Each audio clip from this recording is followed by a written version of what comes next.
Paul-André Linteau, professeur au département d'histoire de l'UQAM et co-directeur de l'équipe Montréal Plaque tournante. Donc, notre séance de cet après-midi, c'est la première où nous n'avons personne du musée. Nous avons quatre personnes qui illustrent les usages qu'on peut faire des collections du musée McCourt. We have four outsiders who have been using the fabulous collections of the McCourt Museum. Alors, vous avez à partir de la page 29 la biographie un peu détaillée de nos participants. Je vais donc me contenter de les présenter brièvement quand leur tour viendra. Mais disons que collectivement, on a 3 personnes qui ont utilisé les ressources du McCourt pour leur thèse de doctorat et une autre personne qui les a utilisées dans le cadre du travail très important des sociétés historiques locales. Et donc, nous allons commencer avec Michael Maxwell Ammon, qui est candidat au doctorat à l'Université McGill et qui va nous parler d'un morceau de sa recherche doctorale pour lequel il a bénéficié des sources du musée.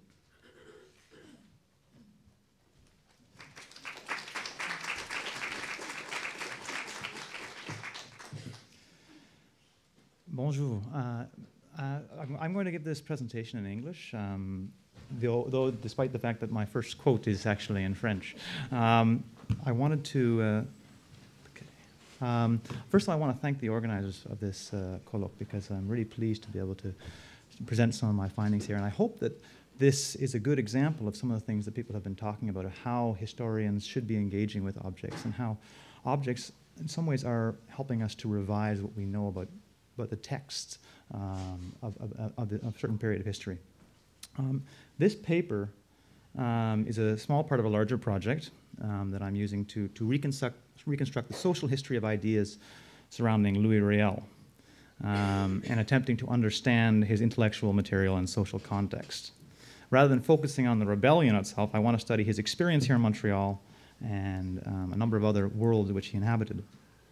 My work at the McCourt Archives has been here as a Max Stern Fellow, and I'm really having a great time engaging with some stuff which I would have not otherwise been exposed to, and asking some questions which I don't think would have occurred to me before I started this year. So this is a work, also it's in progress, and I hope to get some very interesting feedback and some questions out of this. So I'm grateful for the opportunity to think about these new sources and to talk about them. So this talk is divided into 3 sections. First, it briefly summarizes the story of young Louis in Montreal. The historical record for Louis's life in Montreal is rather thin. So I've chosen to talk about the broader context in order to flesh out his world. The second part of my talk explores the life of young college students through a series of photographs taken by the Notman Studio. And finally, I argue that Riel's appearance must be seen as a performance of selfhood that resists the institutional discipline. So, this is a quote from Father Florent van den Berg, an Oblate priest visiting Montreal. And he wrote to Alexis Antoine Taché, the Bishop of the Northwest, concerning his interview with Riel. And I translate, "Riel also came to see me. He told me a story and how it happened that he was in possession of the sum of 1,000 pounds for the purpose of doing commerce in furs in Red River. I admit that his story seemed to me to be quite extraordinary. I don't know whether it is to be believed or not.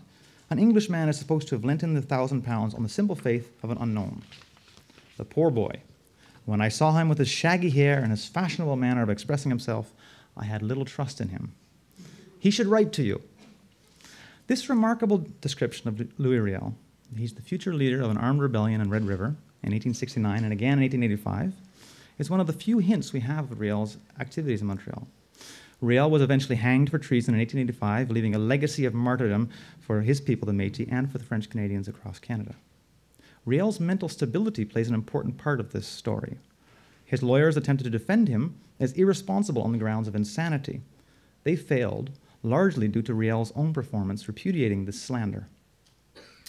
Yet, the quote seems to confirm that insanity, as it also paints a picture of his eccentric behavior and perhaps madness. Other biographers have used it to set up their own narratives of Riel. For George Stanley, he was overly self-confident to the point of incoherence. He really ought to have consulted wiser and older counselors. Gilles Martel considers Riel to be the tragic victim of grand deceptions. And I quote, "His own life appeared to him to be sealed with a stamp of fatality, and he struggled almost frantically against the overwhelming despair." Thomas Flanagan also speaks of his foolishness and bravado. The only exception to this is Maggie Siggins' biography, and that, in fact, makes the rule. Her semi-romantic and heroic narrative of revolution entirely omits to mention this quote.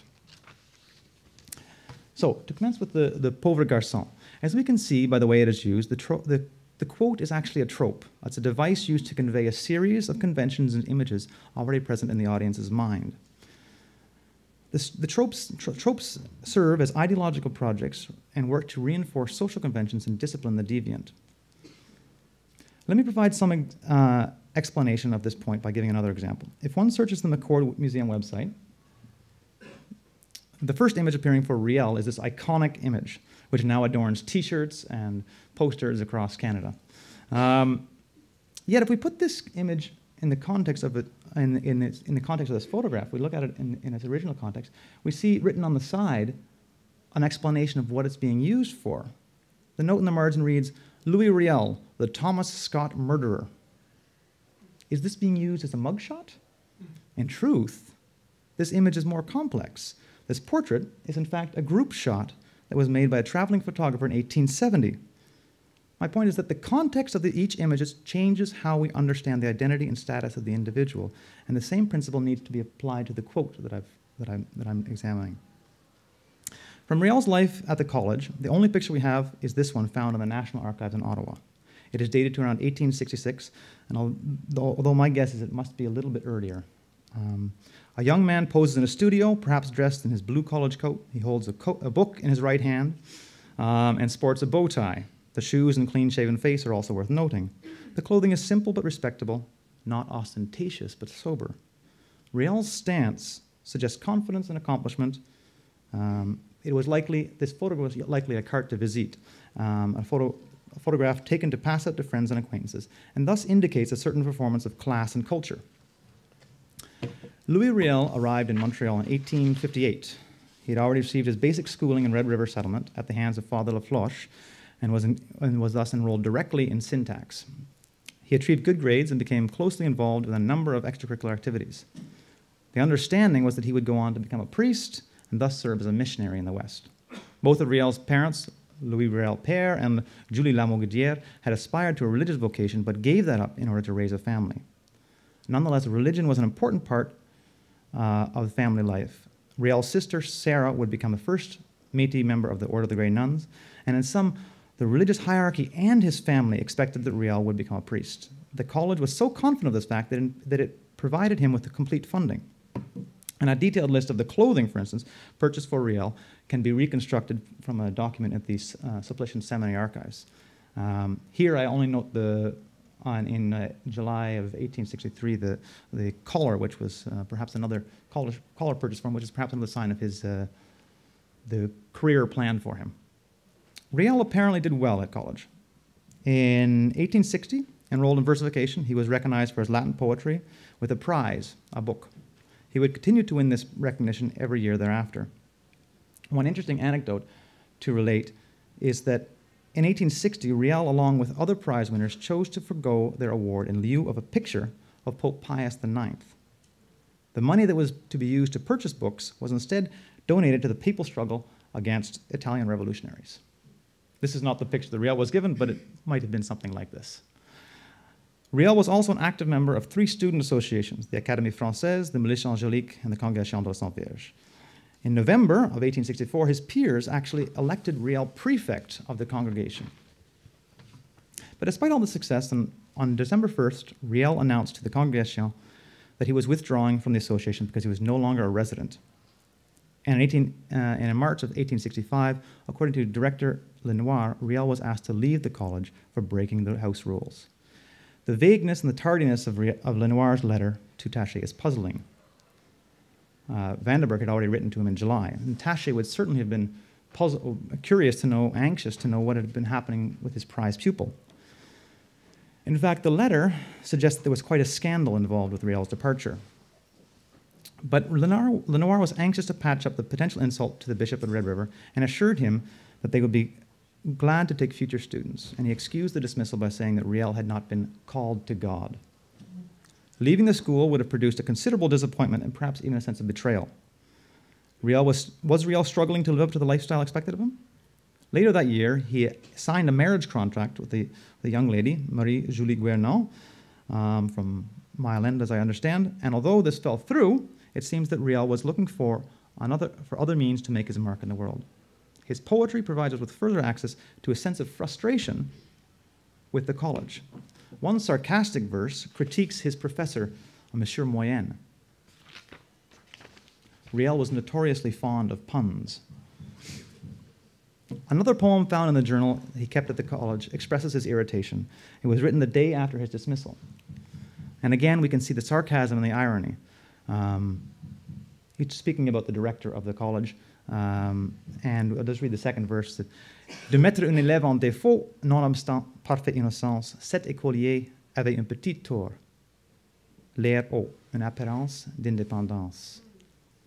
The fact that some pages have been torn out of this poem is an indication of Riel's later embarrassment and self-censorship at his juvenile rebellion. Riel obviously found it difficult to reconcile his own desires and independence with the expectations placed upon him by church and family.